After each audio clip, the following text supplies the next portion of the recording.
Windy her fra Scarlet Pleasure. Ja. Meget apropos, skal du love, vil jeg sige. Vi har fået en af hovedpersonerne med fra Hans og Grete. Så er det pakket ind. Jeg har taget et tæppe på. Ja. Har virkelig pakket så godt ind. Du bruger et tæppe som et sjal. Det synes jeg er interessant. Du ligner en gammel dame lige. Ja, det kan du. Ja, det er helt vildt. Der er ikke så meget der. Jeg bryder mig meget om gamle damer, så det vil jeg tage som ros. Okay. Altså på en fredelig måde. Sjovt at dele det her forum. Det er det, du tænder. Men godt. Vi sender live fra Smukfest. Der er måske 6 mennesker, der vågner på hele det her campingområde, og vi er de 5. Og jeg så lige en enkelt på vej til toilettet. Okay. Og det er lidt koldt. Det er sindssygt koldt. Og det bliver dramatisk i dag. Der kommer storm. Stormen Floris. Hedder den det? Ja.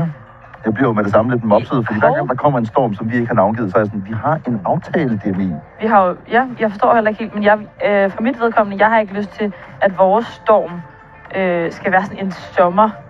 Jo, så skiller den sig jo lidt ud. En smukfeststorm. Okay. Men Floris har nok fået sit navn et andet sted i verden, og så har vi bare overtaget det. Floris har det måske heddet. Ja, vi er jo meget inde i reglerne omkring storm, og det er fordi, vi har, jeg vil ikke kalde det et samarbejde, men vi ringer i hvert fald tit til DMI, fordi vi har fået lov til at navngive den næste storm på morgen 3. Men jeg synes generelt, at kæft bæret testet godt nok ind på den festival. Altså i går der pissede det med. Ja. Det regnede ikke bare lidt. Det stod jo noget i lovfodstråler. Ja. Og der kan vi jo sige, det er måske ikke mange, der ved, festivaler bedre i sol. Ja.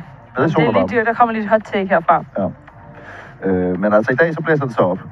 Så nu får vi også lige lov på det. Hvordan er det at være på festival i en potentiel storm? Det er vist nok mest i de nordvestlige dele af landet, hvor den rigtig kommer til at nive. Men det er noget med lige at pakke trampolinen sammen, kan jeg forstå? Ja, eller i hvert fald binde den fast.